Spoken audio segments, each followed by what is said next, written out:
Pins and patches, stories grow. Stitching secrets we all know. Patchwork of laughter sewn in time. A spool of joy on every line. We chat, we sew, we laugh, we thrive. Stephen and Walter, our life.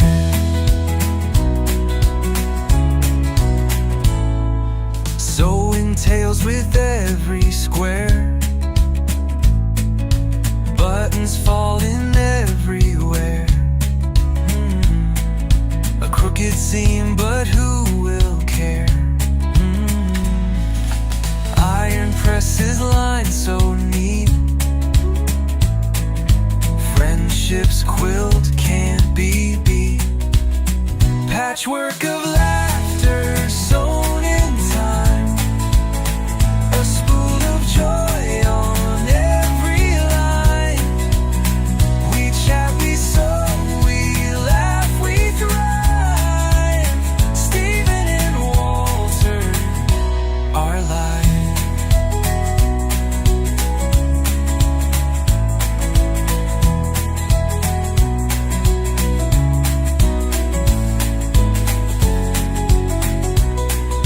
Sewing tales with every square. Buttons falling everywhere. A crooked seam, but who will care? Iron presses lined so neat. Friendship's quilt can't be beat. Patchwork of laughter sewn in time. A spool of joy on every line. We chat, we sew, we laugh, we thrive. Stephen and Walter, our life. Our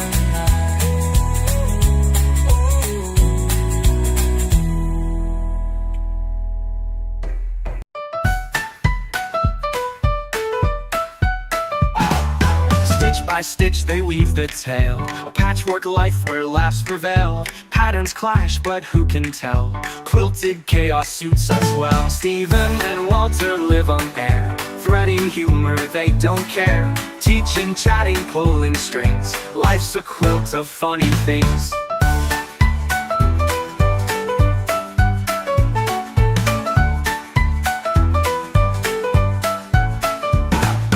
Pins and needles, jokes abound. Sewing secrets they have found. Fabric flying all around.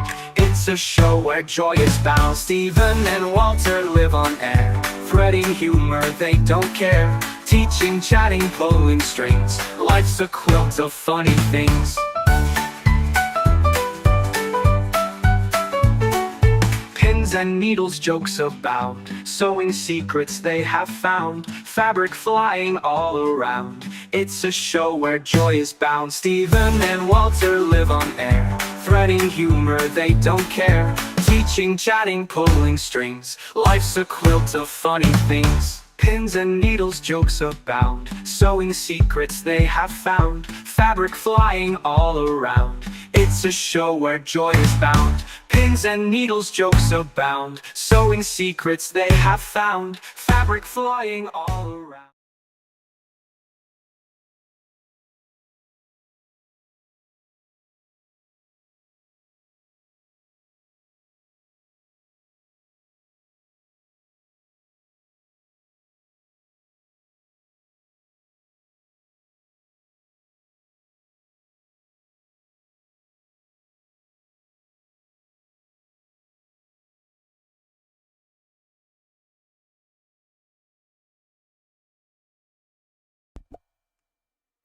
Hello, everybody. You almost didn't hear us because I forgot to turn on the mic again, but Walter remembered real quick. So you should be able to hear us and see us and everything right now. And welcome to everybody that's here. And so let's see, more will be coming in, I'm sure. Hello, everybody. Yep. we've got sound, so that's good. I forgot to turn on the mic Let me again. put that down. We don't need that. Okay, so let's see who's joined us today. Well, of course, number one is Russ. He says, good morning, Stephen, Walter, and chat. You know, all of the canoes, volcanoes are the most dangerous. Okay. Russ has been sending me several jokes over the last couple of days. Yeah, one of them was a video clip showing there's a guy here in my province, in our province, Ontario, who has a show where he is always doing things with his American buddy that lives on the other side of the border from him. He lives in Buffalo, and he lives in around the Niagara Falls area. And one of the videos, and Russ found this clip, they give an American a bag of milk and ask them what to do with it. And he's very confused. So I did write back to Russ about that one and said, you know, how to confuse an American, give them a bag of milk and see what they can do with it. And then he sent me another one that is just completely ridiculous. And then he sent me another joke that went on for about 3 minutes or so. And when you got to the punchline, it wasn't worth it. As I said to Russ, that's 3 minutes of my life I will never get back. Thank you for that. Of course, Russ wrote back saying, happy to oblige. Yeah. Anyways, who else is here? Barb is here, and Caroline is here, and Judy, and Julie, and Inez, and Gloria. Suzanne is here, Heather, Mona, Diana, Susan. On this snowy afternoon where she is at, we were getting a little snow, but it looks like it stopped again. Stopped again, yeah. Yeah, with it. We went. It is kind of windy out. Yeah, it's kind of windy. It's kind of a weird day. A little bit of this and a little bit of that. Diana is here. Susan is. Did I remember to mention Susan? Yeah. Yeah, I think I missed Diana, though. But anyways, I got her. Sandra is here from Texas, and Charlotte, of course, is here. Shadow, where'd it go? It popped off my screen. Shadow Wind, which is Alice, is here. Karen B is here. Quilting by Faith, which is Faith, is here. Phyllis is here. Jean is here from the Bay Area, California. Oh, Sue Norfleet is here. Good. Oh, Sue, I hope you're recovering well. Diane Becker is here from Utah. And Dubrovka, of course, with probably Al, is here from Timmins. And it looks like she's got a snow symbol, so they wouldn't surprise me. They're sure they're probably getting snow. And for those of you that don't know where Timmins is, it's way up north, northern Ontario. So, you know, towards Hudson's Bay, that kind of thing. So yeah, I'm sure they're getting snow. Russ says, with these jokes, ain't I a stinker? Yeah. In more ways than one. Melissa is here.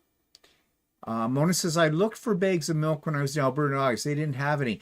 Yeah, actually, not all the provinces have bagged milk. Out west, yeah, I don't think Alberta has bagged milk.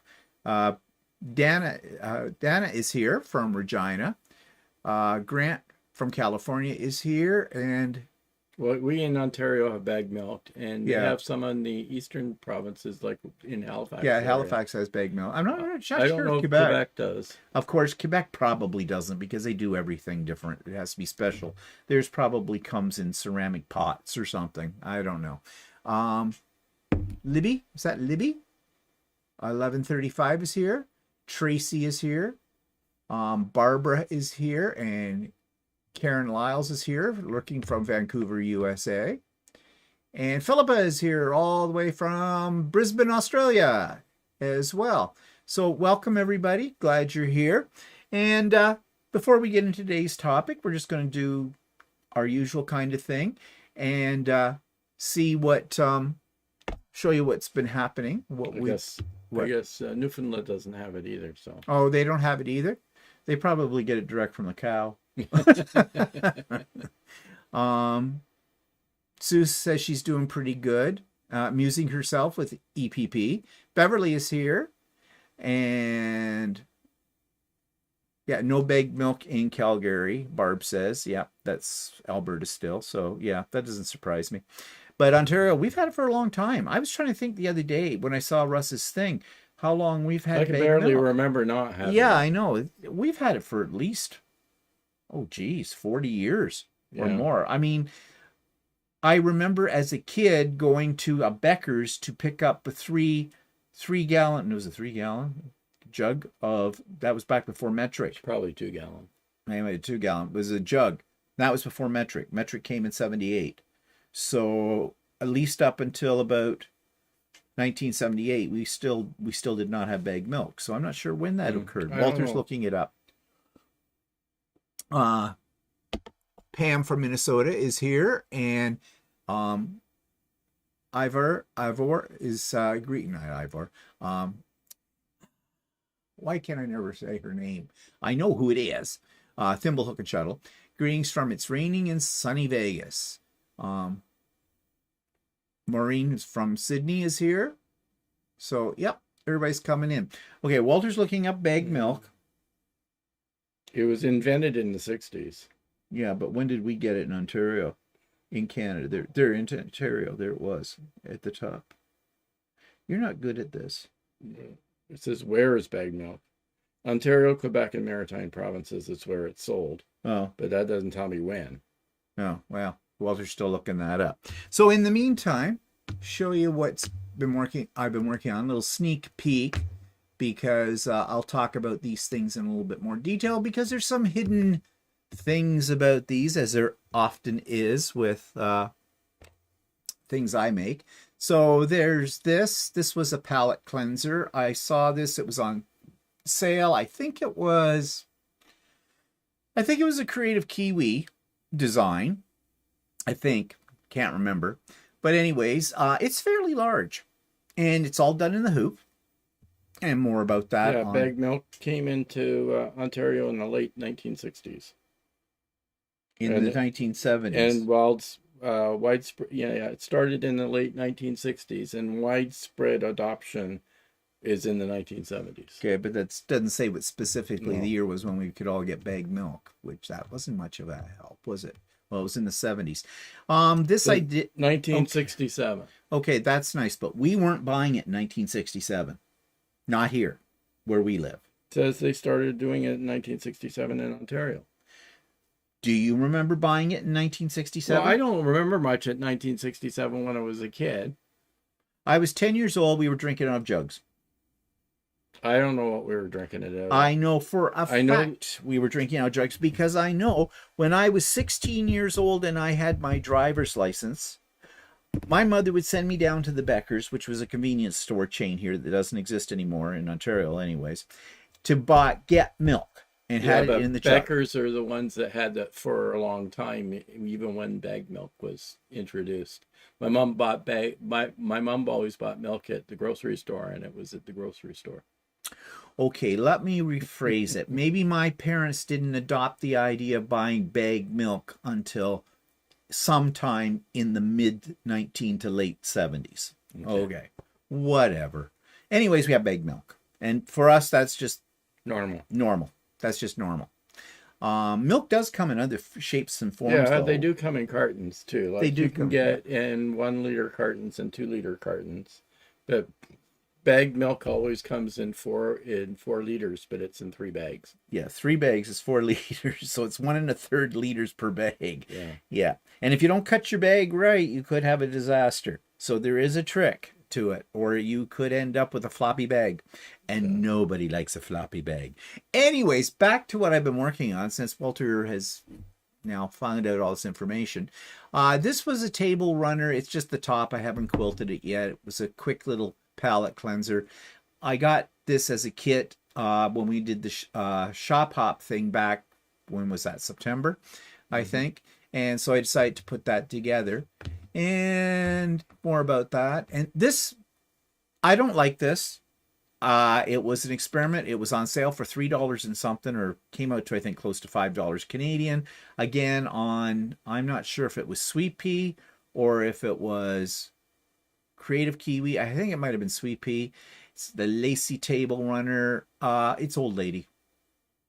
Yeah, my grandmother would have something like this on her table, but I did a couple of bad things on this, and again, I'll talk about those on Tuesday and why I really don't like it, but I did it. And this little guy, you know that I have a collection of these kind of things, gnomes, hanging on in my sewing room. You can see a couple of them right behind my head here. I didn't have one for Christmas. Now I do, this one. And they're kind of fun. I like them. I think they turn out pretty nice. And they're all done in the hoop. But I made a little goof up on this one too, which wasn't totally my fault. But you won't find the goof up on here because I covered it up very quick, very well. But I will talk about that on Tuesday too. So, oh, no, got one more thing to show you. Okay, yesterday we went to a Walter's Sew Day with his cronies, the ones that all do garments, and I decided to go as well. I had the pieces for this beginning of a Christmas quilt already cut out and everything, so that's as far as I got yesterday. There are more blocks to go. It's kind of scrappy, kind of not. There is some planning in this in the way that I lay out my parts, but yeah, I think it's actually going to be quite pretty when it's done. What do you think? Yeah, it looks nice. Yeah, okay, good, high praise. And the other thing I'm working on is an in the hoop wall hanging. It's thread painting. It's all done in the hoop. There's no applique, so it's going to take a while. I think this is a small one. I think there's only about 6 panels. And I've got actually, after I took this picture, I finished a second panel. They take about almost over 2 hours for each panel. Lots of thread changes in them. But I think it'll look quite nice when it's done. So that's what I've been working on. And what have you been? Well, yesterday... Yeah, I was working on a shirt. I don't have it with me right now. I'll have to show it another time. It's still buried in my sewing bag. Yeah. So yeah, Walter's working on another shirt. And it's a shirt for him yesterday. So now 2 of the guys there, Brendan and another guy, Brendan and Mark, they're going off, I don't know when they go. At the end of January. Oh, end of January, they go off to Puerto Vallarta. They've been going every year now for a while. And they're making their own bathing suits. Now, Puerto Vallarta has a very gay clientele. So you can imagine what these bathing suits look like. Like, put it this way. Well, if they were on a straight beach, they would stand out like a sore thumb. I have a feeling on a gay beach, they just blend right in. But let's say one bathing suit had sparkles. It has sparkles. Yeah. But they actually look pretty good. Yeah, these they bathing did a nice suits. job, Yeah, they know what they're doing. You won't catch me dead in a bathing suit unless it's from my neck down to my knees anymore these days. No, I don't do that kind of thing. And probably they shouldn't either. But, we're not talking young men here, okay? They're not as old as us, but I don't know how old Mark would be. But yeah, Mark's the youngest in the group. I don't Yeah. think he's even 50 yet. oh, geez, he's just a twink. Mhm. Yeah. But anyways, they did a nice job on them. And apparently this same pattern you could do for underwear Yeah. too. There you go. Make your own underwear. I mean, I know that's a thing. It actually is a thing. And I'm not just talking for ladies' lingerie, but there are for men. There's patterns for men, or Yeah, there aren't very many pieces. that's for There's sure. like 3 pieces. Yeah. But I suppose if you want custom underwear, that's a way to go. But it was kind of, it was enjoyable yesterday. I hadn't been to one of his sew days in quite a while. I usually have a pop-up sew day on the days that he has his, because I want to sew with other people. I have to say the atmosphere is different. Not that either one is worse than the other. I'm not comparing them. It's just very different. Well, there's less people at his than there are on my virtual ones. So Yeah, there was just Steve and I and Mark and Brendan. and And Gail. then Gail, she always is there. And there's another lady there. I didn't catch her name. Yeah, I didn't get her name either. I hadn't seen her there before. And she came later in the day. And And Brendan was sort helping of her. helped I them. think she was making a coat, Yeah. and Brendan was helping her with that because he's made lots of coats and that in the past. And I'm kind of out of the frame here. Put you in. But there's some conversation, but there's not a lot of chatter going on. They kind of, I guess, according to Walter, have this little ritual when they first get there in the morning. Yeah, we sit around for about an hour before we actually start sewing and catch up on what's going on with people. And Brendan gave you a thimble, right? Yes. Yeah. Oh, where did I put? Oh, I put that.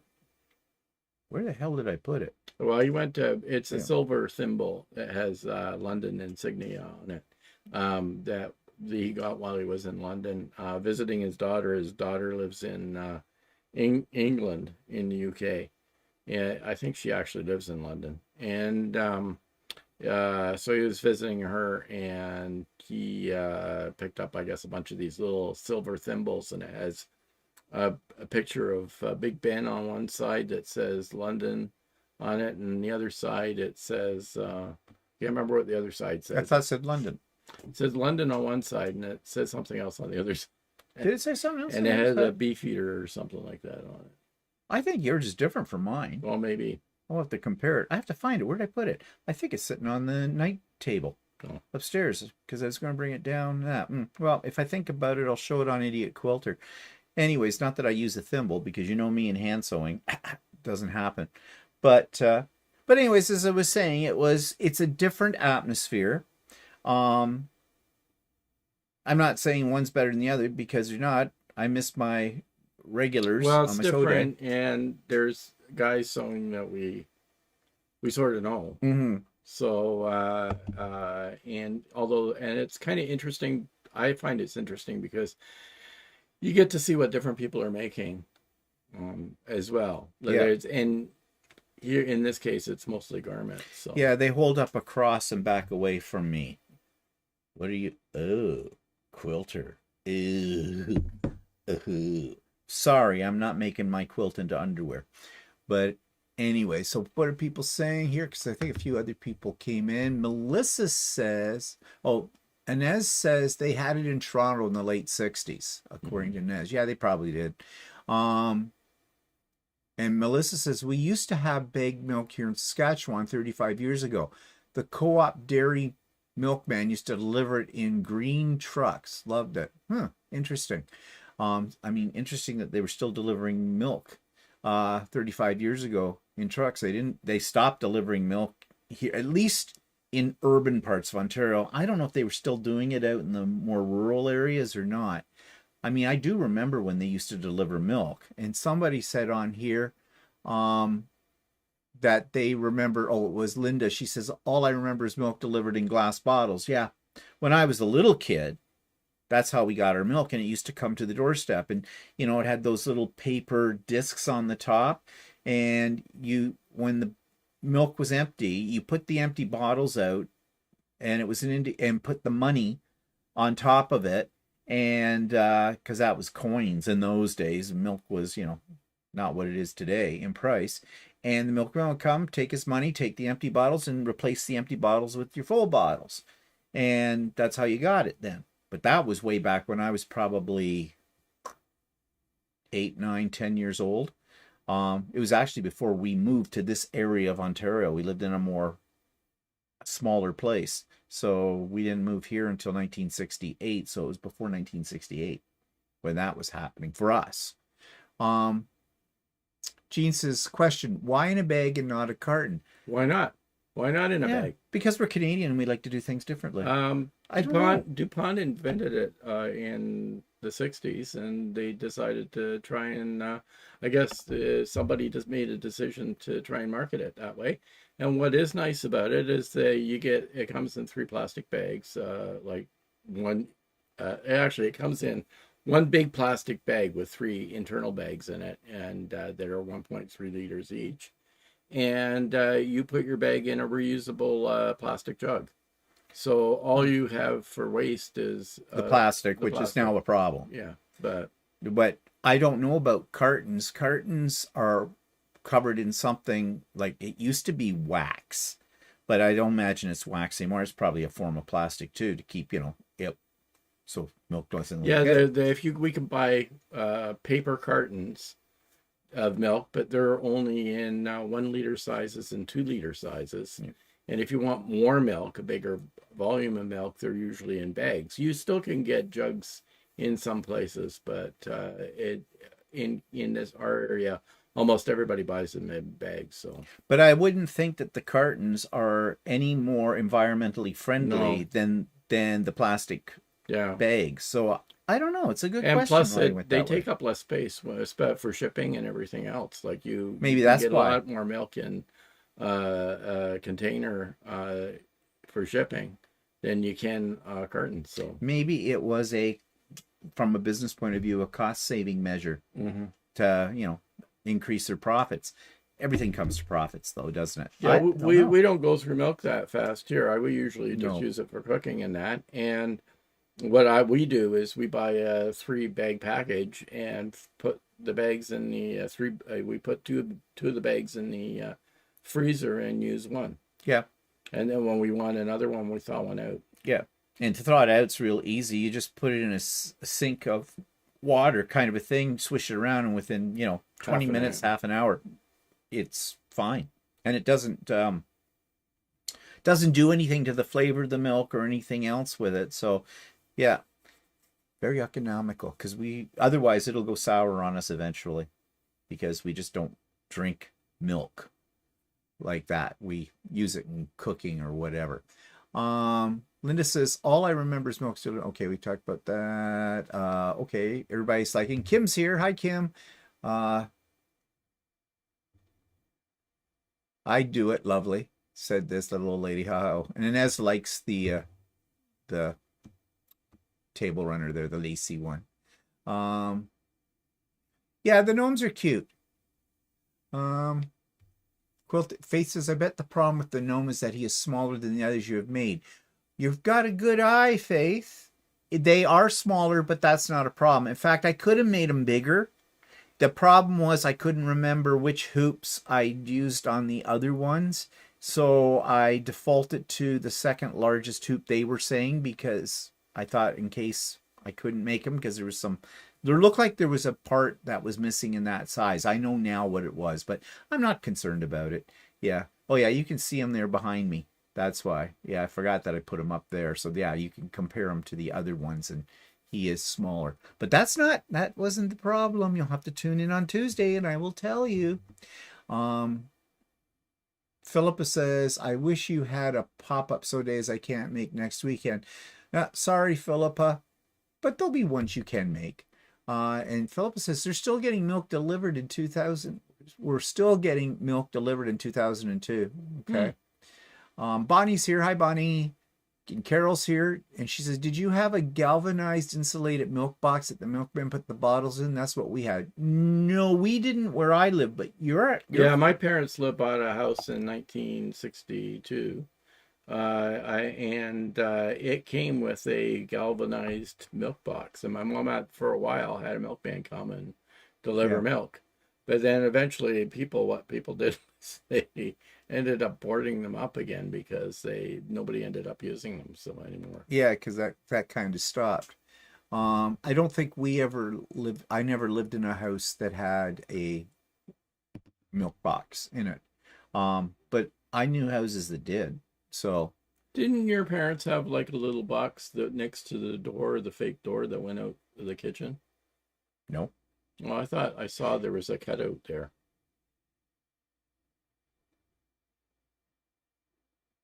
I don't think so. I don't remember that. What you might be thinking of is the oven fan over the head that was homemade. Okay. It was a box. Oh, I see. Yeah, the people that lived there before were German, and they made that. He did a lot of things. No. I was talking about the outside of the house. Yeah, I know. Oh, maybe there was. They boarded it up. Yeah. My parents didn't board it up. It was boarded up when we moved into the house. That could be. But also that door didn't have any steps, and so if you stepped out, you dropped 6 feet. Okay. That was weird. The fridge sat in front I of bet that. you your old parents' house had a milk box, Yeah, but maybe it did. Well, it would have been of the age. was covered up. Yeah, I guess I'd forgotten about that. Oh, well, I forget about everything, including my name. Um, Iser says the quilting and knitting groups that I have attended were more chatty than the sewing groups. He hosted a sewing group at work. It failed. People showed up demanding private sewing lessons. Oh, okay. Well, that's a kind of weird thing. Maureen says bag milk uses less plastic and is lighter to ship, according to Google. Okay, so there's a reason for it there. Kim says, wasn't there a Max Milk on every corner? Yeah. They were two rival companies in those days when I was a teenager. There was Max Milk and there was Becker's. And yeah, they were rivals. Yeah, but they're now, what's the name of that company now? Circle K. Yeah, Circle K. Max Milks all became Circle K's. And if you look at who owned Max Milk, Circle K is the same owner. So. And Circle K's are usually associated with a gas station. They're not. Are they separate? Are there any separate ones? Are there ones separate? Isn't the one up here around the corner here? Oh yeah, that's a separate one. Yeah, that's right. Yeah. Yeah, we had a milkman and a bread man. Oh, my mom used to get bread delivered. Oh yeah, Eggman. Now, we never. My parents never. I don't ever remember them getting eggs delivered. No. But I knew that there were people that got eggs delivered. Yeah, I didn't. We never got eggs delivered. And we never got bread delivered. My mom had a milkman and a bread man. Yeah. Well, Melissa says they posted a corrected file for the Christmas gnome on Creative Kiwi. Oh, did they? Oh, interesting. I wonder if that corrects the little problem that I found. I'll bet you. I'll have to look for that, Melissa. Barb says, my house has milk chute. It was built in 1972. What's a milk chute? What's a milk chute? Is that like slide your milk down and smash? Or whatever? Do you mean the same thing as we're talking about, the little doored in the wall kind of a thing? My mama called it the milk box. The milk box, yeah. We called it a milk box. Yeah, that's right. But I never heard of it called a milk chute, but maybe that's something the same or just different terminology or... What? It was a little door that you had that you opened on the inside, and a little door that was on the outside that the man delivered the milk into. Yeah. So he'd open the door and put the milk in, and you could lock it on the inside for your door for security reasons, and then you took your milk out. Bonnie says, I remember as a child living in Toronto, and the milkman delivered milk and cottage cheese to the compartment that had a door that he opened into the house. Yeah, we also had a bread man. Okay. Interesting. I do vaguely remember that there was something about bread being delivered too at one time, but yeah. I think my parents got involved in that because they knew they had a friend that they knew that delivered bread. So they got that, yeah. Well, how times have changed, right? We don't get that anymore. The bread man doth not cometh anymore. So as I said, Walter was working on a shirt on sew day. So how far are you on that shirt? How far did you get? I'm up to doing the collar, and I stopped to do the pocket. If I put a pocket on that one. I don't always put a pocket on my shirts because I don't use them. Really? Okay, be that way then. Oh, Barb says door in the wall. Yeah. Okay, for the milk chute. I just imagine this milk going down a slide and smashing at the bottom. I don't know. I have imagination like that. So, okay. So, announcements and things coming up. Well, of course, we have sewing with me, Stephen, on Wednesdays as per usual. Links in the show notes. Everybody knows how that works out. So, join us. If you have never, ever come to a sew day and you have the time on the Wednesdays, you're welcome to come and work on whatever you want to work on, and it's come and go as you please. If you can only spend an hour, spend an hour. If you want to spend the whole day, spend the whole day. We don't bite unless you want us to. And we're not a cliquey group. Yes, there are many of us that have been together for a while on this because I've been running this now for what, a couple of years or, geez. Yeah, at least 2 years, if not longer. But we love new people. Because we get really tired of each other very quickly. No, no, we need new blood. And speaking of sew days, pop-up sew day this Saturday coming, November the 22nd. 8 o'clock, I open up the virtual door, and we will end at 4, not 5. I've been usually running it until 5, but I'm only going to go to 4 now because anyways, most people start to leave after about 4 o'clock. And to be honest, I find it is a bit of a long day for me too. So by that time, I'm not, in that last hour, I'm not really good anymore for it all. I start to make mistakes. And some of you that come on a regular basis may have noticed that I start to sit in front of the computer and look at everybody and not do anything. So yeah, we'll only go to 4 o'clock. But we do start at 8, but you don't have to be there at 8. Okay, so what did we do on So Chatty this week? Well, someone came up on Wednesday, on the So Day, with a suggestion about buying gifts or making gifts for men. And men are very difficult to make gifts for. In fact, usually for Christmas gifts, I'd much rather buy for a woman than for a man because men are very simple. All you have to, well, so are women. You just get something shiny and they're happy. But at least my mother always was, preferably in the carrot range. And I don't mean the vegetable. But I always find it difficult to find things for him, for his birthday, for Christmas, stuff like that. In fact, we have that one nailed this year. We're not buying Christmas gifts. And yeah, but I mean, every year we do that. You say, "Oh, I wish we have nothing to give each other." Guess what? I'm not going to say that this year. I'm not going to say that this year. And then we go back to buying gifts, and then it's like, "Oh, I don't know what to get." Yeah, it puts on stress, and that's what we're going to talk about in a moment. Is stress. That's one of the things that brings on stress. But on Friday on So Chatty, we took a look at the idea on, I took the idea and extended it a little bit and took a look at what gift giving was like back in a time when people weren't buying things, they were making them out of necessity, you know, in the Victorian times and then into the early 20th century and up. And of course, it also shows you an evolution, how we've moved from making things to buying things and how, you know, commercialization has entered into the season, and we all know that that's not anything new. But the idea there is maybe sometimes, you know, they always say what's old is new again. Looking at maybe ideas of old gifts that people used to make or give to people back in the day, maybe we can put a new spin on it with our technology of today.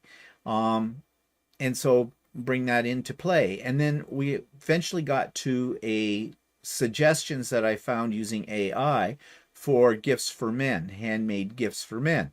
Again, a lot of it was garment based, but there were a few other ideas there, like a barbecue apron, but a man's barbecue apron, you know, one that had a practical pocket on the front of it, not a towel thing on the side of it for, you know, when you're out at the grill and that kind of stuff. And we talked about different ideas of how you could personalize those, and aprons aren't difficult to make. And then tool roll-up bags, and you can make those as elaborate as you wish. And there's nothing saying you can't make a merce for a man, okay? And, you know, for like iPad holders, phone hold, like with a pocket for your cell phone or for other things, basically a type of messenger bag. But again, I think it's all in the way you pick your fabric and how you customize it. You know, we talked about if they're into sports, getting fabric if you can find it for their particular sports team and making them something from that. It could be a beer rug, okay? Notice I said beer rug, not a mug rug. It could be an apron, as I've already said. It could be whatever, even a tie. And I listed one of the sites that had a thing. Now, apparently ties are difficult. To do them right, apparently they can be difficult. But I don't know if you did a simpler tie. I'm not even sure. It depends on whether or not the man in your life wears ties, because a lot of men don't wear ties anymore. Even when they get dressed up, if you look at, you know, fashion sites and stuff like that, men getting dressed up for a formal occasion like a wedding or something like that, they're wearing an open shirt with a suit jacket and that kind of thing. I think ties are going out of style these days, but something unique or something that's almost a gag gift or something that means something to them, like again, sports team or something like that. I know a lot of people do t-shirt quilts or things like that, and there were some patterns I found that were more towards masculine side, as much as a pattern can be. Most of the men's quilt styles tend to be more what we would call modern quilts, but there were ideas there, so I took a lot of those ideas and I created a document for that, and I put it into my Google Drive, so it's available to you. If you go to So Chatty and look in the show notes, you'll find a link to it, and you can click on it and download it as a PDF file. Maybe it'll help you out, give you some food for thought. Some ideas may not be in your scope for gift giving, but it might spin off something in your head. I always find that is helpful. Like the old days of catalogs, when we had those were great for getting ideas. You'd leaf through them and you could see, oh, there's a thought, kind of a deal. Now we don't have those. You don't have catalogs, but you can look up stuff. You can, but I don't know. I don't think that's as cool as going through a catalog in some ways. And this is coming from somebody who doesn't even read a book. I only read electronically, but I don't know that it's information overload, I find, on a screen when you're looking to buy something, when you're looking for ideas. Plus, they tend to categorize them. If you're going through a catalog, you can go through and, oh, there's something. Look, there's a hot guy in underwear. But enough about my childhood. Let's see, what are people saying here? Some other ideas. Look like some people have some ideas here.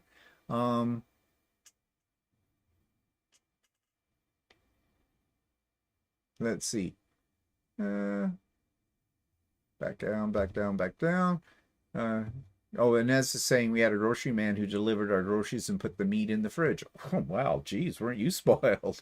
Well, but nowadays a lot of people can get grocery deliveries. So. Yeah, skip the dishes. Yeah, no, was it? I forget what they're called now. I don't know either. Susan's here from Texas. Iser says, I'm throwing in U.S. milk. We had a milk box that sat on the stoop. The Dutch couple across the street had one built into the house. The chutes were for coal deliveries. Oh, yeah. Instacart, yeah. And voila. Susan says, and I can vouch for the friendliness of the So Days, a lovely, welcoming group. Well, thank you, Susan. It is. Well, your mom had delivery. Remember, you were getting meals for her. And the guy would come in and he would, but that was for elderly shut-ins, kind of a thing. That was a service for that. I forget what that was called. It was something, yeah. And he would try and fit all her ice cream. He'd probably get all her ice cream in. Yeah, that's right. Bonnie says, my husband has a larger head, so I custom make him a hat for protection from the sun. Yeah. Well, actually, I didn't think of hats. If you know how to make a hat, I don't. But the hats are. There's lots of hat patterns around. Yeah, there is. I'm sure that it can be done. So there's things there, but it's getting a little close now. So you might not have time. Oh, something I didn't mention was that we did take the quilt, the Stormy Sea, to Kawartha Quilting, and they are working on it. And I was surprised at the turnaround time. She's telling me I'll have it before Christmas. She's at about 4 weeks. So that's nice. I told her I'm not in any rush. And I said, I think you're probably got a lot of quilts in the queue, right? Because everybody be wanting, if they've made a quilt to give as a gift for Christmas or something like that, they want it done. She says, actually, no. She says, it's surprising that it is less this year than we had last year. And I got thinking about this on our way back home after we dropped off the quilt. I said to Walter, I wonder why that is. But I think I mentioned on... So Chatty. I think I talked about that in So Chatty. I couldn't find on Kawartha Quilting's website where they have a spot for you to find out about them quilting a quilt, which I found very strange. I did a search in their search engine, couldn't find anything. I went to the bottom of the page, and you know how a lot of times on the bottom of a website's page they have all this other fine print stuff, you know, different links, but they're really small. Most of them revolve around like shipping policies, return policies. Well, there was in that column of things, said quilt form or something like that. So I clicked on it and a form came up and I filled it out and sent it in and didn't hear anything for a couple of days. And so I thought, well, I'm just going to check that they got that.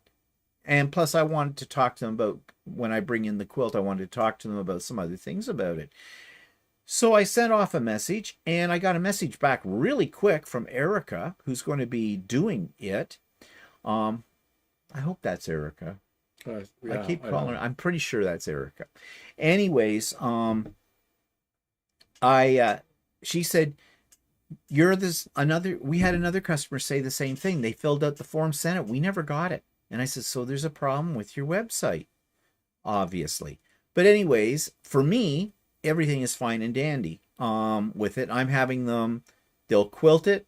I'm getting wool batting and they're going to square it up and I'm having them bind it as well. And they do it as hand binding too. Not that it makes a difference to me, hand binding or machine, but I just figured let them do it all. It's here. They do this all the time. It's heavy and they have the space and everything for it. And they didn't charge all that much for it. I think it was 30 cents an inch. So it'll be 3 cents an inch, square inch. Can't be 30 cents. No, for binding. For binding. Dig that out of your ears. I was saying for quilting. It's 30 cents an inch for binding. Okay, that's what I'm talking about. Like, get on the right page. Okay, I don't know. I got. Okay. So anyways, that works out to, well, it's 108 inches square. So roughly it works out to probably about $130, which I don't think is terrible given how long it takes. They're making the binding, they're putting it on. So this should be all one-stop shopping. When it's done, which will make me very happy. The only thing I'm a little worried about, and I've been very, very careful with that quilt, that if a seam opens up when it's on the quilting machine, I mean, I'm sure that they know what to do if that's happened, because I'm sure that has happened. But I mean, I was very careful with all my seams to make sure my 1/4 inch and everything is there. So it should be fine, but it goes on in my back of my head. What if? And what if the foot caught on it when it's going across and rips a big slit in my quilt? But don't borrow trouble before it happens, kind of a thing. I'm pretty sure it's okay, but you know, I always have these doubts. I've never had anybody quilt my quilt before. I've always done it myself. But anyways, yeah, so I thought maybe I should kind of write to them and let them know about this, because one, I love Quilter Quilting, as you know. They're one of the 2 main stores that we love and we deal with. And I thought maybe they don't know that maybe other people are trying to get their quilt quilted and they can't find where you do this because it's not obvious. It's far from obvious. And then of course, if the form is bouncing or it's not going anywhere, whatever's happening to it never bounced back. It just out there in the ether. So I sat down this morning and I wrote them a little email and said to them, you know, like, I'm not complaining. Everything is fine and dandy for me and whatnot, but I just thought I might be overstepping my boundaries here as a customer, but I just want you to know, maybe you didn't know this, because, you know, some people may have sent something in, never heard from them, and figured, well, fine, they don't want to do my quilt. And that's not good. That's not a good relationship between customer and the business. So anyways, we'll see if I get a reply back to that or whatever. They might just tell me, you know, screw off. We know this is how we do it. Bite us. I don't think they would do that, but you know what I mean. So anyways, yeah, I got that out of the way. So what else is coming up? Well, this is appointment week. See, Walter has an appointment tomorrow to get your snow tires put on. Yeah. Yeah. Where are you? I looked to see if I could change that date today because of other thing. Yeah, never mind. But no, that's not, the next date's like December 27th. No. Well, I wondered about that too. But anyway, so you got that. I have a dentist appointment for a cleaning. I just hate that. I hate the dentist, generally speaking, for such a variety of reasons. But I do this, and they put me on a 4-month schedule because you should. What they're really saying is because your insurance will cover 85% of it, so we want you to, because it brings us more money. And this little troll that does my teeth cleaning, I am very, very, and you've heard me say this before, I am super conscious about my teeth because my parents both had really horrible mouths. Okay. And I do not want that. So, I mean, I'm there. I brush 3 times a day, sometimes 4, depends on what I've been eating and when. I have a water pick. I use that every time too. And I floss like crazy. So, yeah. And then she gets in there and she spends half an hour in my mouth. And I'm trying to figure out, what the hell are you digging for, woman? Gold? Every time. And I really think that it is overdone, and it's just for them to make money, because modern dentistry has nothing to do with your oral hygiene and health.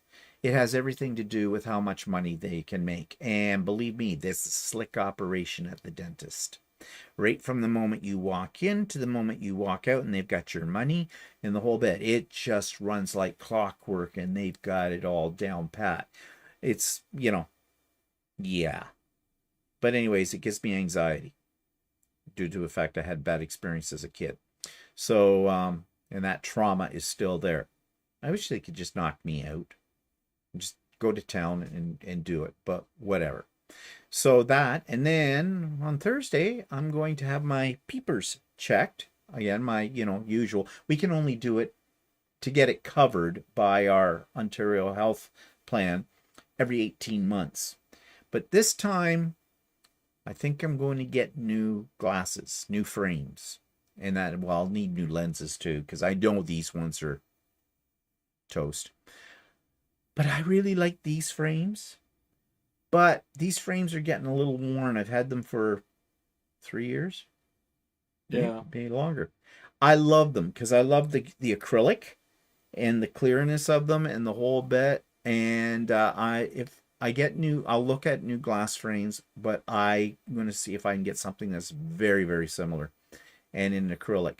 I know that Carl, or his grandson, who's now taking over the business, they deal in like very designer like glass frames, and Carl immediately will stick the hottest trends on your face. And no, I don't want old man glasses, but I also don't want something that's going to make me look like I'm in the circus. Right now, the ones with little points up here are in fashion for not just women, but for men too. No. I don't want cat eyes. I love cats, but I don't want their eyes in my glasses. Don't want little round glasses? No, I don't want little Harry Potter looking glasses either. Good God, no. So we'll see. And it is going to cost me. This, I know. This is going to cost. But then what doesn't? Like, to the tune of, by the time they get done with the lenses and the frames and the whole bit, this will probably be about $1,200. Could be more. So, yeah. So we'll see. It's an adventure. Yeah. Merry Christmas. Okay, so do we have any more people come in? Heather is here. I think Heather was here before. Yeah. She's getting ready to bind a quilt today. It's 102 by 102. Good luck with that. Yeah. Nez was talking about Meals on Wheels, but the one that you got was a different service. It wasn't Meals on Wheels. It's kind of like a private service. Yeah, basically you put in a grocery order, and they brought you all the stuff, and they stocked it into your fridge, because my mother couldn't get out for that, and it was easier than myself or my sister. Like, we would pick her up stuff, whenever there was a need for it. But this was a good service, and I can't remember what it was called. Meals. No, it wasn't like House to Home or something. Yeah, it was something like that. House to Home or something like that, or I don't know, something like that. Because they also dropped pre-prepared meals off too, Yeah, right? yeah, there was, you could have prepared meals too. And it says, I do the lap of honor before I bring in my quilts. It's sewing around the entire quilt. I learned that from Kate last home we house. I have heard of that. I've never tried it because I'm not really sure why you do that. I guess so your raw edges are on both sides of the quilt are secured and maybe it's easier for folding the binding over, but I have never had a problem. So I don't do that. I guess too, you might do that if you're afraid that after you've squared it up, after you've quilted it, that your seams will at the edges might pull apart a little bit. Yeah, I think that I did hear that. That's why some people do that, which is, I suppose, not a bad idea. Gives you extra security. Dubrovka says, we make it really easy for Christmas. We buy one expensive gift for the house and he gets a mug rug from me. Okay. Or is it one expensive gift for you? Yeah, and he gets a mug rug. Yeah. Yeah. No, I don't know if that would work for us. I think we tend to buy stuff as we need it. Yeah, that's the thing. I mean, it's hard to buy for each other because if we want something, we get it ourselves. Also, we'll tend to buy stuff that we want. Well, what do you mean by that? Well, if you want... Oh, you mean when you give a gift? No. Like I meant, if you want a new printer, you buy a new printer. Yeah. If I want a new big screen TV, I buy a new big screen TV. Yeah. He doesn't necessarily join in with that fund. I just do it. Or he just does it. I offer. He says, never mind. Don't worry about it. Whatever. So I don't. So speaking of which, though, gift giving can be stressful as you're thinking about this now for this time of the year. So that's what we thought we'd talk a little bit about. Stress levels start to rise now. And for some people, it is not a fun time of the year. For Americans especially, you have double the stress because you've got Thanksgiving, and on the heels of Thanksgiving comes Christmas. At least we as Canadians get a break between when our Thanksgiving is and then Christmas. But gifts are probably one of the biggest stress factors for many reasons. One, who do you buy for? You know, I know some people who buy for everybody and their dog. And they buy for the dog too. We used to buy for the cat. She just looked at us and went, yeah, okay, that's fine. Nice. Another toy. Just what I need. Go away. But that's what cats do. But, you know, it's at one point in our lives, we were buying, especially my family, we were buying for everybody. And the family was getting bigger. You know, my mother, my father, my sister, and then my sister and her husband, and then my sister, her husband, and her 2 kids, and then my brother and his wife and their 3 kids. And it just got crazy. And then and then we had each other, and then we did have his family too, although they were a little bit easier to buy for. What do you buy? Black Dutch licorice and bag it up, and here you go for it. Well, one year back when I first got into quilting and that, I made your sister and brother-in-law both a quilt. Gave them that too. But then also he's got his nephew and his nephew's wife and their 2 kids, which are our great nieces. And of course, his niece too. So where do you stop? Yeah, well, I already said to them, we're not doing Christmas for you. So yeah, don't do it for us. Yeah, we don't like, and I hate it when you say that and then somebody breaks the rule. Like his nephew and his wife, they have given us at Christmas every year, which I don't know why. A bottle of wine. They give us a couple of bottles of wine, of something nice, you know, kind of a thing. And we've said to them, you don't need to do this. Okay, yeah. I've given them some quilts. I make things for the kids when they were younger too, and that. I guess that's why they do it. I mean, it's not that we don't appreciate it. It's just that I feel very obligated. If somebody gives me a gift, I feel I need to give them a gift in return. Mm-hmm. So, that's why I say no gifts.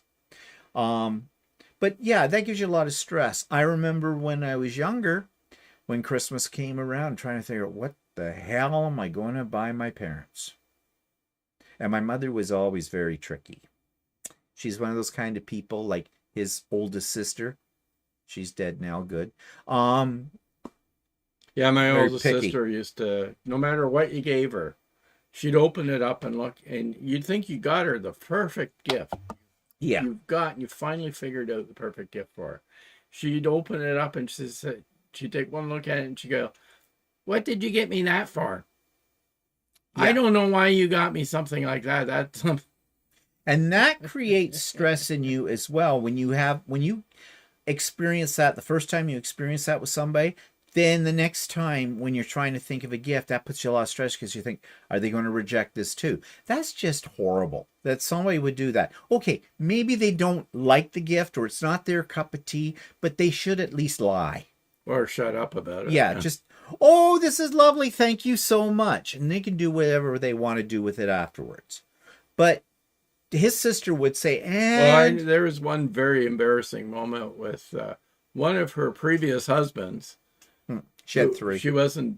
Well, 2.5. They weren't divorced yet, but it was coming.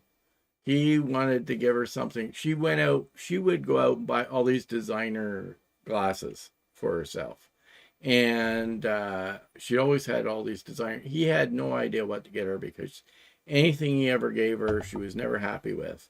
So what he did is he went to the optical store and got a sample pair of glasses and wrapped it up and basically put a note in it that said, "These are a sample pair, but you just go to the store, you pick out any one that you want, and I'll pay for it," right? And he already had the account set up for that, right?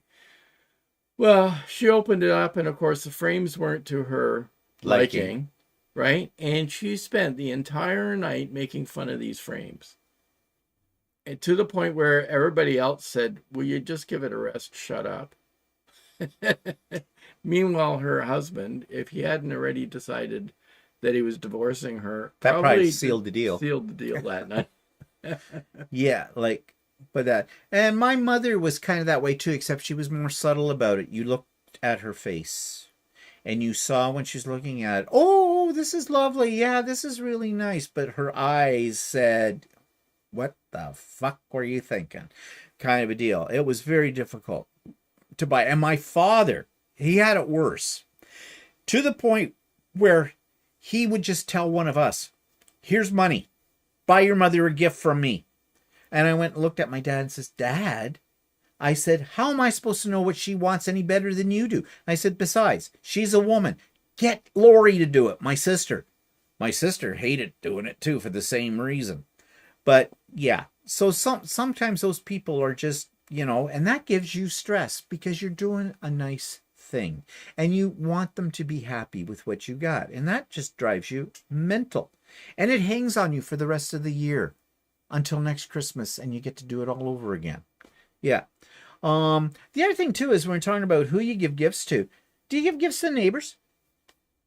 We made the mistake of one year giving our neighbors next door something. It was nothing. Well, it was when I first got into quilting and everything. I think you were doing bags and we gave him a bag and I gave him a table runner or something. I don't think I've ever given him a quilt. Well, they started out where they were given like little. Oh yeah. They made some, like, she cooks, made some little homemade treats, Christmas treats and stuff, and some wine and that. And then, so I felt like, I should give them something. So I did. And then they kind of got competitive because each year then I go, well, they gave us a cheese board, a nice, really nice wooden cheese board set with hand carved stuff and this, and an expensive bottle of olive oil from Italy when they'd been on their trip on that, and some nice bottles of wine. And okay, this is getting a little crazy. So I'm making elaborate table runners. Well, she asked me to make a bunch of bags for her. Yeah.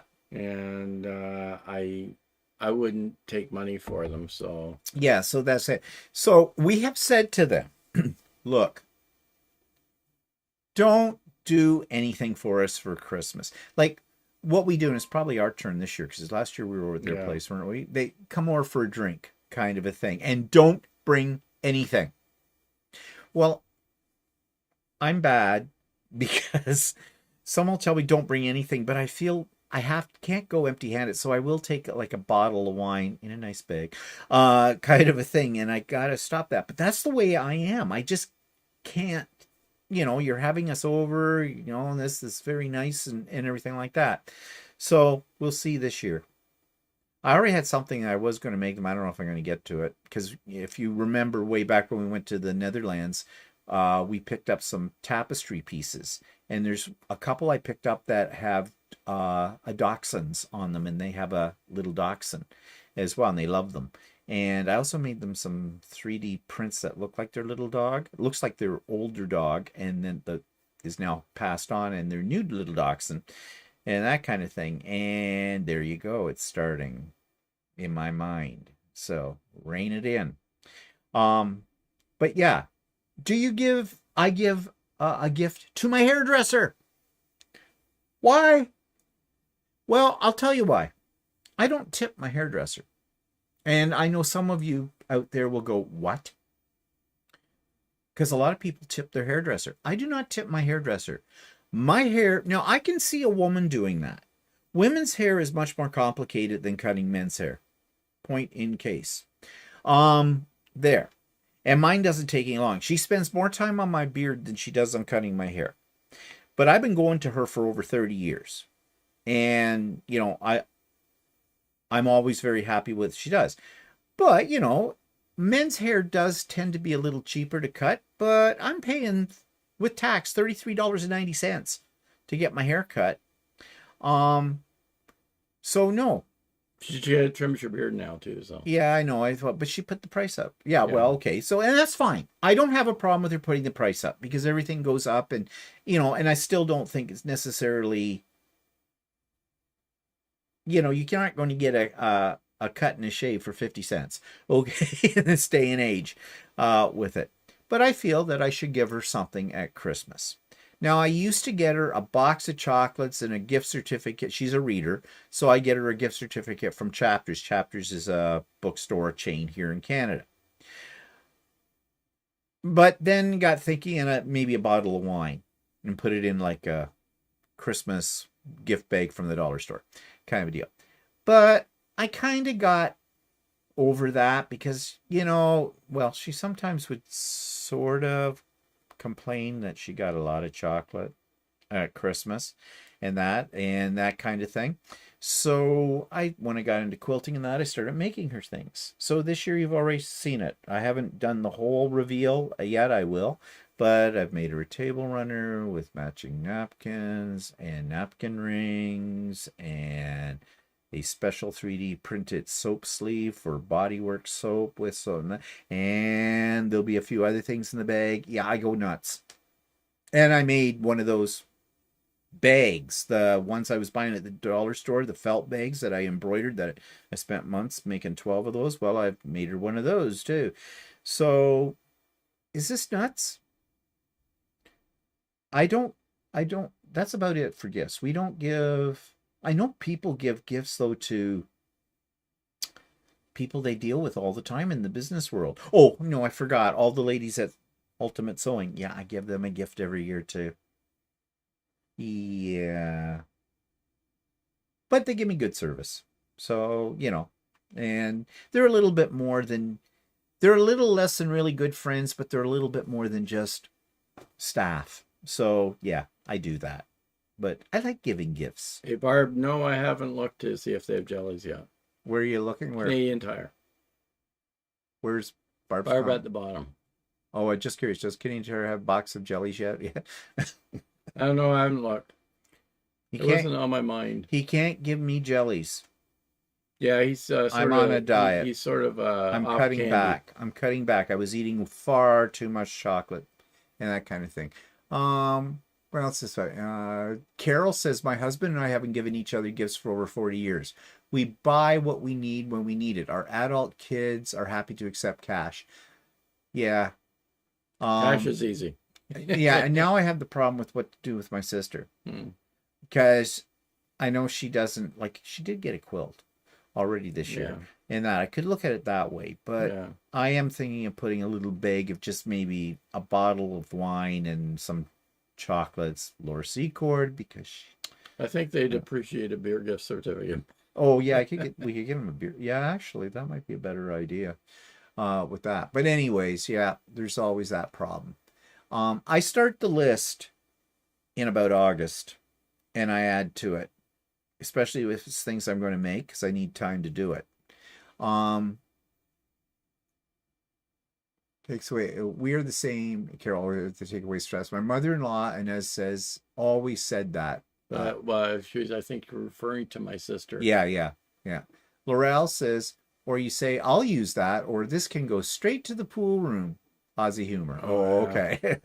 In other words, ain't that nice? Yeah, ain't that nice? Yeah. Barb says, just curious, does Canadian Tire... Oh, okay, we talked about that. What size needle did you sew the bags with? Same needle you always do. Same needle. It was in my embroidery machine. I think it's a 90 11 40 14 or 14 90 14 a 90 14. It's the same one I use all the time for all my embroidery. Didn't change it.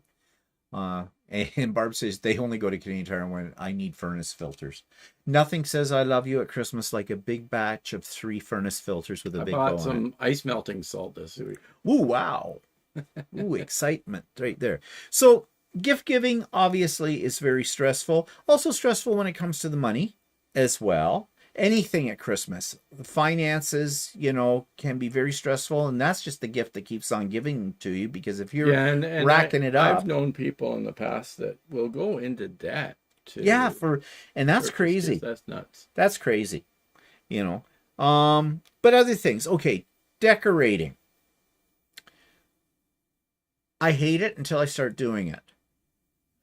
And you're going to find this very anally retentive, but I've already made the plan of where my staging areas are for the Christmas decorations this year. I have certain areas. I like to do, what do they call it? Vignettes of certain things and around. So what surfaces will these go on? Yeah. And I spend a day doing it all. Now, if I was my mother, what she used to do was she started in about, October, and every inch of the house had decorations, including the bathroom. Well, I've become my mother because I actually have decorations in the bathroom. Yeah. So there you go. And the worst part, the part that gives me the most stress, is having to go into the crawl space and digging out all of those bloody boxes of decorations. I've been trying to thin them out. You know how you accumulate all kinds of decorations over the years, but you don't necessarily put them all out as time goes by and they're a little worn or something, or, they're falling apart. So last year, I cleaned out a whole lot of stuff. I threw it out because I wasn't using it. It was crappy stuff. A lot of it came from, the dollar store or stuff like that. And this year, I'm going to have to purge it again, because I've been replacing a lot of it with things I've been making with my 3D printers. And every year, my 3D printing gets more sophisticated because of the machines are more sophisticated. So, yeah, I have to do that. That gives me stress. Planning dinner. I've already talked to Walter about this. Okay, here's a problem. We're going to do Christmas this year. The last 2 Christmases, we have not been home. As you know, we've gone down to the retreat in Georgia. Well, this year we're not going anywhere at Christmas. My sister has us over for most of the holiday events like Thanksgiving and that for dinner all the time. And I really feel, we should do it.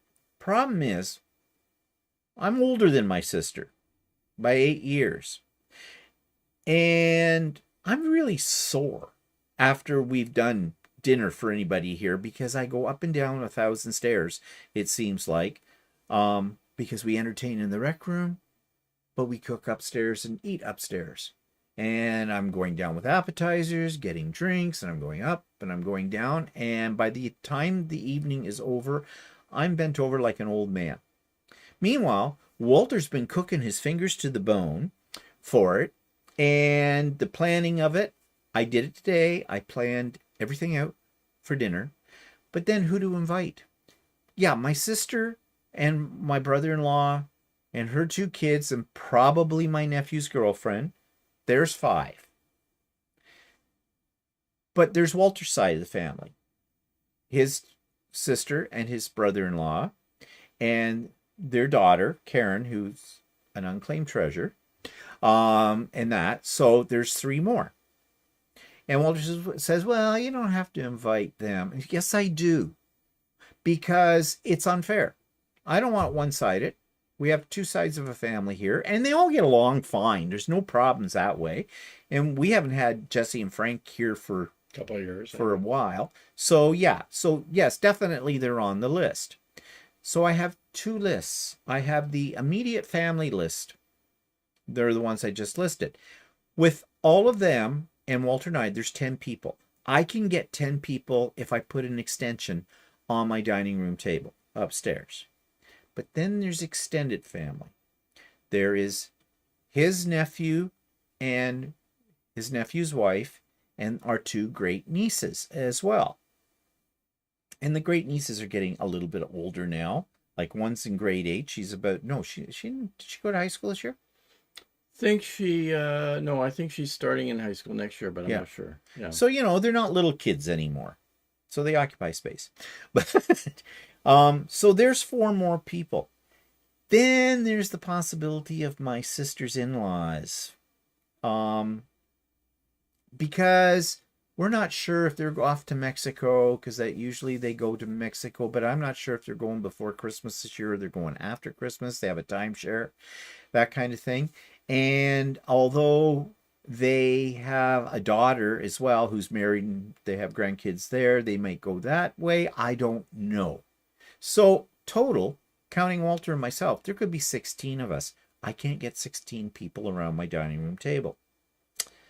So we've already planned how we could accommodate 16 if there are 16. Means moving some furniture and putting up a collapsible table and kind of a thing and doing that up.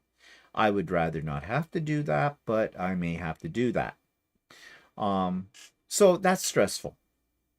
And then there's food problems. Well, only one really. We're lucky that way. Because Walter's brother-in-law cannot have sugar. Yeah. And my nephew doesn't eat gluten-free. Is gluten-free. Oh shit, I forgot about that. Well, wait, turkey's gluten-free. Yeah, I mean there's enough there that we can just cook everything, The and stuffing he can won't pick be. and he can pick whatever he wants. I forgot about him being gluten-free. Okay, so, quite frankly, I figure people that have these things, they take their chances. Then don't eat it. Yeah, I'm sure there's enough he can pick around the stuff that he's not. But that's not being a good host in my way. So you try to accommodate, right? So that gives me stress for all of that as well. Other stress you have. Well, I've already mentioned that Americans probably have even more stress than Canadians because Thanksgiving is something that's really, really big in the States, we have found. Thanksgiving isn't such a biggie here in Canada. It's a long weekend in some cases. Not even that anymore. But I know that for a lot of Americans, that's when they're seeing their family. There's, it's the busiest time for airports in the States. And talking to some Americans, it seems that Thanksgiving is more important than actual Christmas, which I don't know why that is. But either way, so I could only imagine the stress that the average American must go under at that time. Then there's social events. Now, we don't have any because nobody invites us to anything. But when we were younger and we were both working, there was always work events for Christmas. People would have open houses, have parties. Then you had to think, okay, what am I going to wear? I don't worry about that anymore. But, what are you going to wear? What are you going to take? What should you take? Then you have the stress of, okay, there will be alcohol. How are we going to get there? How are we going to get home? Designated drivers, Uber, what? And back in the days before Uber, too, and all that kind of stuff. And all of that gives you stress. And then you might be in a party situation where you don't know everybody. So, you know, in my case, I have to be on my best behavior, and that never happens. I'll be sure to offend somebody, or at least they'll think, who is that guy? He's really weird. That kind of thing. And yeah, we don't have that anymore because nobody invites us to anything. Maybe because of the earlier days. I don't know with that.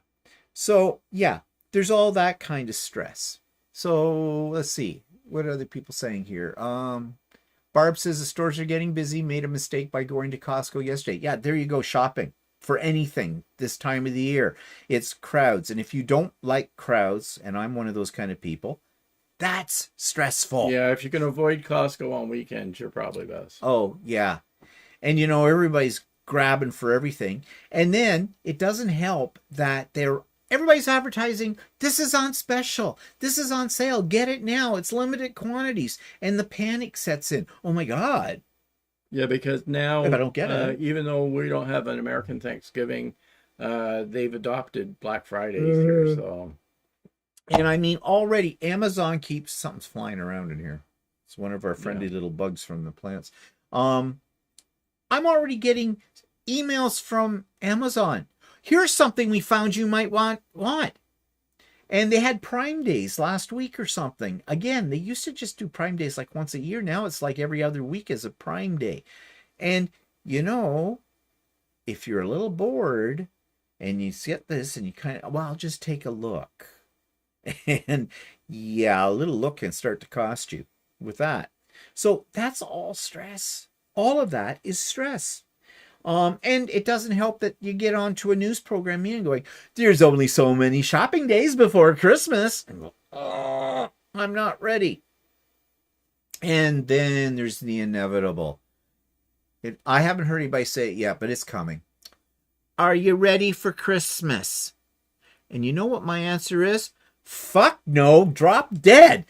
But no, I said, I guess. I don't know. Are you? I don't care if you are or not. It doesn't matter. It's not supposed to be a competition. But apparently it is. Apparently it is. Oh, Arta's here. Hi, Arta. It's raining in San Diego. Oh, is it we started backing out. The stores are getting busy. Inez said she started decorating today. I refuse to start until the 1st of December. No, I don't need the stress. And Inez decorates every room. Heather says, did you show us the cross-stitch tool you 3D printed for your sister? The basket thing or whatever that you did? Was it you cross-stitched? Remember you made a thing for your sister that... oh, yeah, that thing. Yeah, I showed that on, back. A month ago or so. Yeah, I did. I think, I don't know if she's using it or not. I'll have to ask her about that. I forgot all about that till you mentioned it, Heather. Inez says, take everybody to McDonald's. Yeah, but on Christmas Day, you can't do that. They're closed. Yeah, they're closed. Or Barb says, have 2 dinners. One on Christmas Day with half the people, and one dinner on New Year's Day. No! No. No! Much easier to have a whole pile of people than for one dinner. Get it over with, for God's sakes. Oh my God, why prolong the hell over 2 separate time periods? No. Barb says, even trying to find a place to park at Costco is stressful. Well, yeah. And there's shopping malls here. There's a huge shopping mall on the other side of Toronto called Yorkdale. And there is, if you go at the Christmas season, you will drive around for days looking for a parking spot because there aren't any. People are hovering. Yeah, and they have a parking garage now and everything, and the parking garage is full too. Yeah, you don't go anywhere near that. No. I don't go anywhere near shopping malls at Christmas. Luckily, I don't have parents to buy for.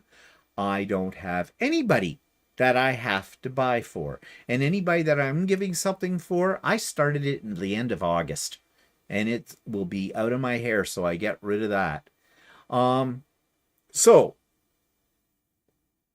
biggest stress probably of all, of course, is the finances, as we already mentioned. And people will go into debt for Christmas and are paying for it the rest of the year. That is crazy. That is crazy. And, you know, I know parents want to, you know, do things for their kids, and they go all out. And of course, in this day and age, in the 21st century, anything kids want is electronic based, and they have to have the biggest and the best of the whole thing. You're not going to give them like a paddle with a rubber ball on elastic for Christmas. You know, that's not going to work. And that's a lot of money. And of course, you start seeing advertisements for the toys of the year, what every kid wants, and every kid wants it. So, you know, back in the old days when we had the Christmas wish book and you marked the pages for Santa. But, you know, my parents,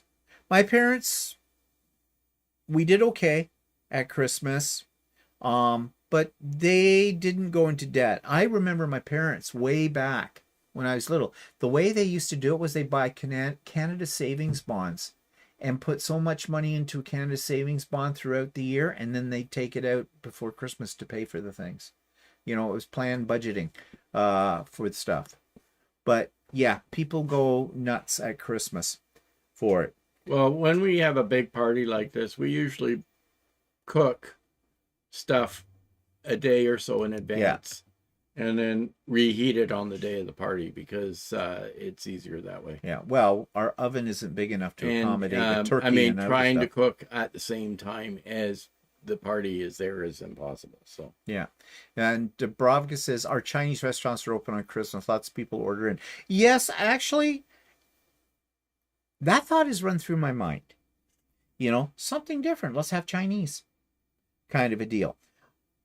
Or, you know, there are places now, certain grocery stores kind of thing. Like there's one we have here called Farm Boy. They have this deluxe Christmas dinner with all the dressings, they call it, for one price. And they do it all. The turkey's cooked. Everything is there for it. And it's something like, I don't know, it depends on how many people. You can get it for like 4, for 8, whatever. But I think it's $300, $400, $500 or something for that kind of thing. In some ways, it's not a bad idea. You know, it's worth maybe what it would cost. And if you really think about how much, well, you wouldn't cost you, the biggest expense is your turkey, I think. So what? Do we have to get a turkey? Yeah, we do, yeah. We need to get a turkey. That's the other thing that gives you stress. Getting your turkey too late, because then they're picked over or they may be hard to get, and then you're screwed. Well, then it's ham. But, you know, Jean says, yes, my mom did that one year from Safeway Grocery, was good. I have heard it is, but it you know, in some ways, what I'd like though, could they also send over people to serve it? Heat it up, serve it at the table, you know, that kind of thing. That would be fun. Catered. Yeah. Cater waiters. So, one of the stresses we haven't talked about that you probably don't realize is the stress that YouTube creators put on themselves this time of the year. You probably have started hearing it. Vlogmas. There is this thing with YouTube creators to do Vlogmas, where they put up something every day or that kind of thing. And I have heard many of them complain afterwards going, why did I do that? Yet another year comes and they do it. That's a lot of stress. I am not one of those people. I don't do Vlogmas. I don't do Vlogmas because we generate 4 videos a week now. I am not putting any extra. The only extra that will happen, and it may not even be an extra, it may be part of Say So Chatty, is when we do the unboxing of the Missouri Star quilt box. That will be the only thing. And we will pre-record that in 5-day increments, so there aren't any spoiler alerts that we have to give for it. And I gotta start thinking about that right now, because we'll have to set up a day when we're going to do that. before December the 5th, because that'll be the first day of that. But anyways, but a lot of YouTube creators do that. I don't know why they put themselves through the hell of it, because it is hell to schedule it. And for what? So they'll be popular? Mm-hmm. Be popular during the rest of the year. You don't need to do that to be popular. So, yeah. Now, one thing I did find before we leave, just for your general information, is I found an article, thanks to AI. I'm loving AI, I'm sorry. I mean, you got to do it with discrimination, but I plugged in how to cope with stress during the holidays. So, they put, to start off with, focus on realistic expectations, setting boundaries, prioritizing self-care, and connecting with others. Okay, focus on realistic expectations. Well, they say be realistic. Avoid the pursuit of a perfect holiday gathering or gift. We've all seen the Hallmark Christmas shows, and Christmas is just perfect. Or all those ones where the family all come from miles away. There's gentle snow falling even if they live in Florida. And the table is set and there's everybody's there, the floral arrangement, the table settings, the food, everything is absolutely perfect, and everybody's having a wonderful time. And people think that that's the way it's got to be. But families don't work that way. You have drama. So maybe you have to accept the fact there's going to be drama. You're going to have the bitch in your family who every gift that you give them is going to turn their nose up at it. You're going to have somebody with some kind of food restrictions and ends up in the bathroom at one point throwing it up. You're going to have possibility of children wrecking your Christmas decorations, or torturing your pet. There is going to be drama. So maybe we just need to accept the drama, and that's why they invented booze. You know, while you're cooking, stirring the gravy, getting it ready, have a couple of swigs. It helps. Set boundaries and learn to say no. It is okay to decline invitations or responsibilities if you feel overwhelmed. Yeah, you don't have to go to, if you're somebody that's really social, like we don't have a problem because nobody gives us the opportunity to say no. You can just say no. And that's not easy. I mean, they make it sound like it's easy, but that's not easy. But you do have that ability. Plan ahead. I believe in this. And I do, and you've already heard me talk about that. So planning ahead is a good idea. Don't leave that quilt you're making for the last minute. Don't be staying up Christmas Eve until the wee hours of the morning doing the final binding on it. And you want to know something? That does happen. I have heard many quilters talk about that. Delegate tasks. Okay, this is not a bad idea for dinner. Like, you could do potluck. Hadn't thought about that.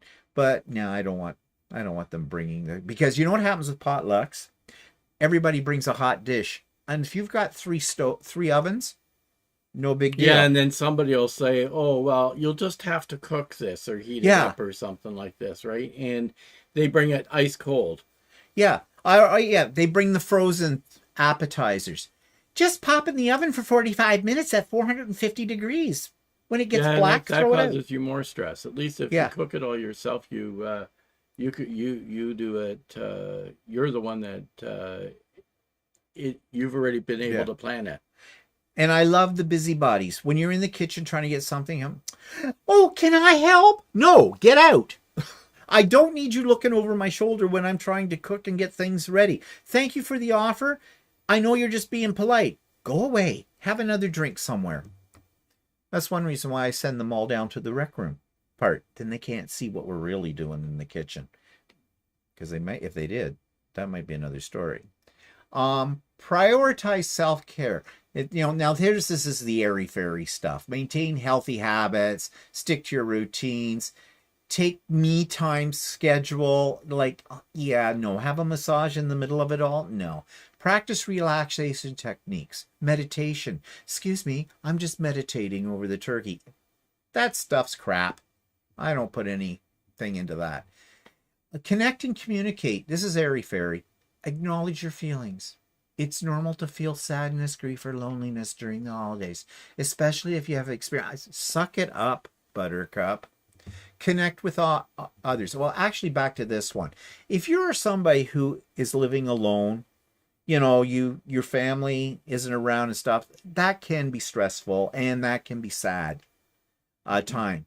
So yeah, and I would suggest that if you know somebody in that situation, that you reach out to them, invite them over for a drink, invite them for dinner. What's one more if you're cooking for 1,000 anyways, or something like that, or you know, deliver them a little basket of something. You know, speaking of gift giving, you know, that's nice. That's a different kind of thing.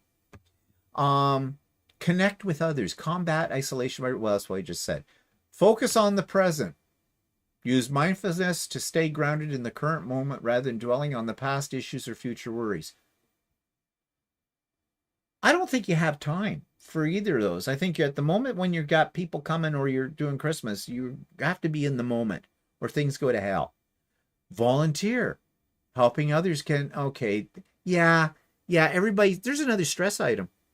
This time of the year, everybody's looking for you. Like food banks want you to donate this. Salvation Army wants you to donate for this.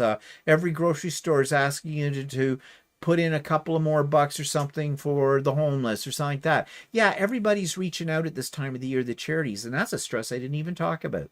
You know, if you can afford to do it, do it. If you can't, don't. Charity starts at home. Oh, well, this is always good. Seek professional help. Suicide and Crisis Lifeline. Okay, that went dark very quick. So anyways, I think the ones up here are the ones that I would focus on. You know, realistic, saying no, plan ahead, and delegate tasks if you can. I mean, we used to help my mother out with when they have, my parents used to have a big party on New Year or Christmas Eve and that, and we would all help her out with that, and my dad and things like that. Because it was a lot of work for my mother. She wanted to do it, but she didn't turn down the help. That's for sure with it. And as the years went on too, we oftentimes would bring something like for dinner when it was a family thing. You know, we'd look after things and in that way as well. So yeah, so delegating is not a bad idea, especially if you're a little bit older. So anyways, thought we'd talk about that. Next week, we're going to talk about something really interesting. We're going to talk about snowbirds. Snowbirds, if you don't know what they are the people here in Canada who go down to the warmer climes of the United States and spend like 4 months down there or whatever. And we're going to talk about why that's not such a good idea these days. And that. So yes, next week's going to be a little bit more political bend on that. But yeah, that's what we're talking about. Because I just saw a really great video on YouTube about all of this. That gave me ideas. Yeah, I'm dangerous when I get ideas. Okay, so let's just see if there's any. And I got rid of that, and I did want to do that. I just want to see if there was anything that people said last minute. Probably this won't pop up. Maybe it will. There she is. Okay, so oh no, that's yeah, there we go. Okay, so backing up.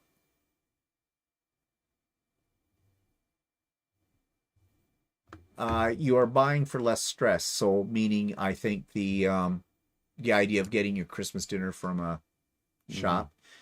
Barb says 1 year we went to a fancy hotel and had their Christmas buffet. Only problem, no leftover turkey. Actually, when we went down to Dahlonega, we were in a hotel before we got there on Christmas Day. No, New Year's Eve. Oh, it was New Year's Eve. That's right. Was it? No, it's not. No, it was Christmas Day. Yeah, Christmas Day, and there was a family at the hotel, and they were having the free buffet. They were actually quite animalistic, but they were doing Christmas there for whatever reason. So there's that idea. Maureen says we have 16 family here for Christmas outside around the pool. My son and I do the cooking. Everyone else clears up. Well, we could go out on the deck too, but we'd have to have a shovel and we'd all freeze to death. Yeah, but there's the advantage of living in Australia at Christmas time. Yeah. And I think a lot of Australians spend Christmas Day at the beach too. You know, totally different lifestyle than we have here in Canada. And not saying it's not a bad idea. Deluxe says, more time for cocktails if you have it all brought in. True. Melissa says, one Christmas we had steaks on the barbecue just to do something different for a change. Everyone enjoyed it. The problem with the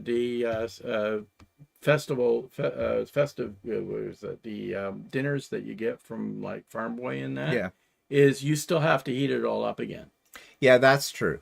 Yeah, you still have to heat it all up. Yeah. Suzanne says, will you do also the Quilter bag also? Yes, we will. Once we get that. That one isn't an Advent one, so I can open it all up at once. And yes, we will definitely do that too. Barb says, I'm lucky I have 2 ovens in my house. Yeah, I've always said, you know, if one's good, 2 are better. Okay, so anyways, that's it for us today. And thanks for joining us and listening us to prattle on about Christmas stress. Hope everybody in the States is looking forward to Thanksgiving. It's still not for another 2 weeks, I guess. Is it a week from this coming Thursday? Is that? I'm not sure. When is Thanksgiving Day? I think it is. Well, what's this Thursday? This Thursday is, what's the date? Probably next week, I would think. I think it's next week. Yeah, it is. Oh my God, it's going by fast. Anyways, I hope you don't have too stressful a time. You have a good one. Don't forget the pop-up sew day this coming Saturday. Links in the show notes below. And if you're on the mailing list, you'll get it tomorrow. And did you figure it out? No, I didn't. My calendar doesn't have it on it. Well, it's the last Thursday of November. Yeah, okay. Well, last Thursday in November is the end of next week. Okay, so it is. So a week Thursday. A week from this Thursday. Okay, anyways, we settled that. There it is, November 27th. Yeah. Cheryl says, okay, everybody, have a good week, and we'll see you again soon. Yep. Bye for now. Bye-bye.